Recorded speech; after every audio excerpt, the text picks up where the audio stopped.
Welcome back to the deep dive. Today, we're looking at a conflict, the one between Israel and Gaza, that feels far away, maybe, but its shadow. It stretches right over here, over our daily lives. It started, with that shocking attack, a huge military response, and now, well, it's become this really grueling, long struggle. You might not see it leading the news every single night anymore, but the economic effects, oh, they're definitely still hitting home. We're talking about things showing up right there on your bank statement, when you fill up your car, even on your grocery bill. So our mission today, let's be really clear, is not to get into the politics of the war itself. No debates on that. Instead, we're going to follow the money. We want to try and connect the dots between the instability over there in the Middle East and the economic squeeze you might be feeling right here. Think of it like this: a distant war waging a kind of hidden campaign on your wallet. Yeah, it really is quite striking how events, thousands of miles away can ripple outwards and just mean higher costs for you. We're going to break it down, basically look at four main ways, four channels this happens, hopefully give you a clear picture of how this economic web works. Okay, sounds good. Let's dive into the first one. You called it the Red Sea ripple effect. This seems like one of the most immediate impacts. It was, yes. It kicked off when the Houthi movement in Yemen, largely saying it was in response to Gaza, started attacking commercial ships in the Red Sea. Right. And the Red Sea, that's not just any waterway, is it? Exactly. It's critical. Normally something like, nearly 15% of all global trade goes straight through the Suez Canal, and suddenly, boom, that vital shortcut became a dangerous conflict zone. So what did that mean for shipping? Well, the immediate consequence was pretty drastic. You saw the world's biggest shipping companies, think Maersk, Hapag-Lloyd, MSC, they just couldn't risk it. They were forced to reroute their massive container ships. Reroute. Instead of the direct path through Suez, they now have to take the really long way around, all the way around Africa. The entire continent, wow. Yes, and that detour, it adds more than a week to the journey, easily. And we're talking millions, literally millions of dollars in extra fuel costs for just one voyage. Yeah. On top of that, insurance. For any ship that does decide to brave the Red Sea, the premiums have just gone sky high. Okay, so millions more in fuel, a week longer, massive insurance hikes. How does that hit, my wallet? Well, those costs, they don't just disappear. The shipping companies aren't absorbing them. They get passed right down the line, directly onto you, the consumer. So we pay for it in higher prices. Exactly. Yeah. Think about that iPhone part coming from Taiwan, or maybe a shirt you bought made in Vietnam, or furniture from China. Getting those things to the stores here, it now costs significantly more. And it's not just the price tag right now. It's highlighted how fragile these just-in-time supply chains really are. Companies are now rethinking their whole logistics strategy. That's a longer-term ripple. So it's like this huge global supply chain traffic jam, Yeah. and we're basically paying the toll for it. That's a good way to put it. Okay, that covers goods coming in. But what about something maybe even more basic, like the price of gas? That's your second channel, right? The price at the pump. The Middle East is obviously central to oil. Absolutely central. And here's the key thing to grasp. The actual conflict, Israel-Gaza, it doesn't always mean oil production stops, not directly anyway. Okay. But what it does create is huge regional instability.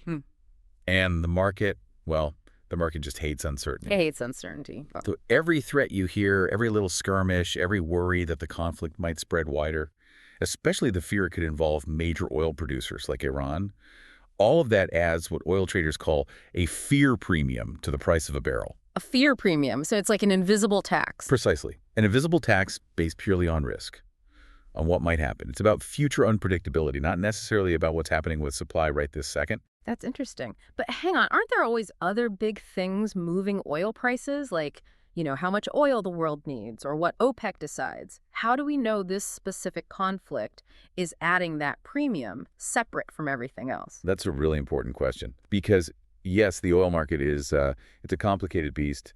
Demand is huge. OPEC decisions matter, absolutely. But the fear premium is a bit different. It's almost psychological. It reacts really fast, very directly to the geopolitical temperature. Traders are essentially betting on potential disruption, potential problems down the road. Ah, okay. So even if the oil tankers are still sailing, the oil wells are still pumping, the actual physical supply hasn't changed much. The price can still jump. Just because the future feels riskier, that's that invisible tax kicking in. So, bottom line, that fear, driven by the conflict, means you end up paying more to fill up your car, even if the oil itself is still flowing just fine. That's the mechanism, yes. Okay, so those first two, the Red Sea and oil prices, they hit pretty directly. Your third channel, you called it the price of power. This one feels maybe a bit less direct. It's less direct in terms of showing up on a specific receipt, yes, but it's just as real economically. It has to do with the United States' role. Hmm. As a key ally to Israel, the U.S. has provided and continues to provide a lot of aid, military aid, financial aid. Right. Things like the Iron Dome system. Exactly. Funding for defensive systems like Iron Dome is a big part of it. Also supplying munitions, other military equipment, things like that. And where does the money for that actually come from? Well, that aid is allocated straight out of the U.S. federal budget. Okay, the federal budget. But hold on. Some people would argue, wouldn't they, that there are economic benefits to this, fostering stability in a key region or maintaining influence. Maybe those benefits outweigh the direct cost. How do you balance that view? That's a fair point, and the strategic arguments for foreign aid are definitely complex. There are potential long-term benefits, absolutely. But if we're focusing purely on the immediate impact on your wallet here at home, we have to acknowledge that when billions are allocated for foreign military support, that's money that's part of our national spending. It adds to the national debt. And at the end of the day, it's funded by your tax dollars. So even if there are strategic reasons, the cost itself is real. The direct economic cost, yes, it's a real cost shouldered by the American taxpayer, even if it feels indirect compared to, say, gas prices. Got it. Okay, that brings us to the fourth channel, market mayhem. This sounds like it hits our future finances, retirement savings, investments. Precisely. Think about your 401k, your IRA, any stocks you might own. What do they need to grow steadily? They thrive on stability, predictability. Right. And geopolitical conflict is. It's basically the enemy of stability, especially when it happens in a region as, well, as critical as the Middle East. Yeah. When that region is in turmoil, investors get nervous. And it's not just, a vague feeling. What do they do? It's a calculated recalibration of risk. You see money moving, pulled out of things considered riskier assets and shifted into what are seen as safer havens, like maybe government bonds or gold.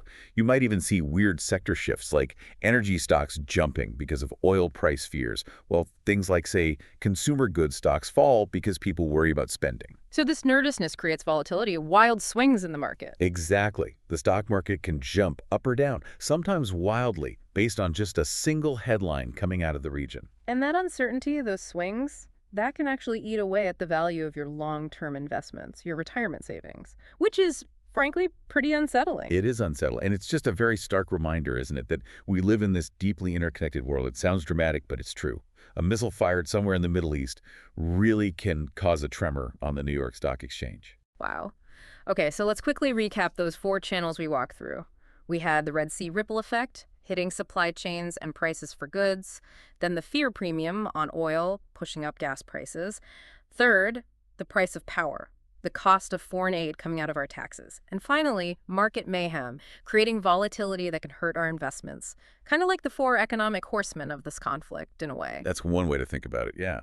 And what they all show us really clearly is that no major conflict today is ever truly just local. The consequences always ripple outwards, far beyond the actual fighting. Yeah, it makes you realize the echoes of, explosions in Gaza or missile launches in the Red Sea. They aren't just heard in government buildings. They're being heard at checkout counters, right here, at kitchen tables across the country. Absolutely. And look, understanding these connections, it doesn't make that economic pinch feel any better, unfortunately. But it does make you, hopefully, a more informed citizen, better equipped to understand this complex, interconnected world we're all living in. It lets you see beyond just the headlines and grasp some of those hidden costs of global events.